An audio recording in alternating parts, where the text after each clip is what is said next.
জিম্বাবুয়ের বিপক্ষে 2 ম্যাচের টেস্ট সিরিজের জন্য দলে ডাক পেয়েছিলেন রশিদ খান।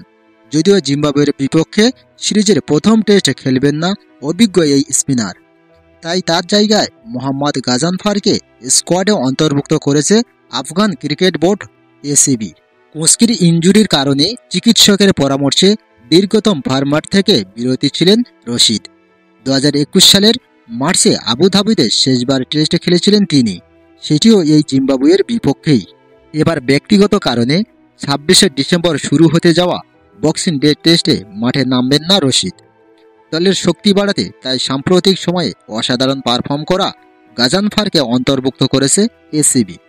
ওয়ানডেতে এখন পর্যন্ত 11 ম্যাচে 21টি উইকেট নিয়েছেন গত মার্চে অভিষেক হওয়া গাজানফার। নিজেদের 18 সদস্যের দলে বেশ কিছু চমক রেখেছে আফগানরা। এই দলে অনভিষিক্ত ক্রিকেটার আছেন 8 জন। এছাড়া ঘরোয়া ক্রিকেটে দারুণ পারফর্ম করা অলরাউন্ডার ইসমত আলম, বাঁহাতি স্পিনার জহির শেহজাদ ও বাঁহাতি পেসার বশির আহমেদ।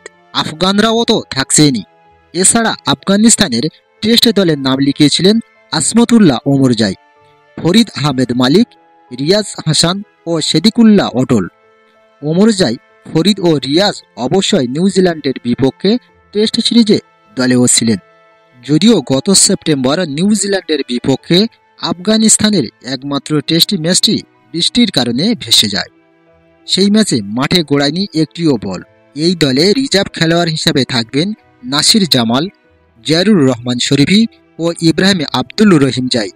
আফগানিস্তানের টেস্ট স্কোয়াড: আসমত উল্লাহ শহীদি অধিনায়ক, রহমত শাহ সহ অধিনায়ক, ইকরাম আলী খেল উইকেটরক্ষক, আফসার জাজাই উইকেটরক্ষক, বাহির শাহ মাহবুব, ইসমত আলম, রিয়াজ হাসান, সেদিকুল্লাহ অটল, আব্দুল মালিক, আজমত উল্লাহ ওমরজাই, জহির খান, জিয়াউর রহমান আকবর, জহির শেহজাদ, রশিদ খান শুধুমাত্র দ্বিতীয় টেস্ট, ইয়ামিন আহমেদ জাই, বশির আহমেদ আফগান, মোহাম্মদ গাজানফার, নাভিদ জাতরান ও ফরিদ আহমেদ মালিক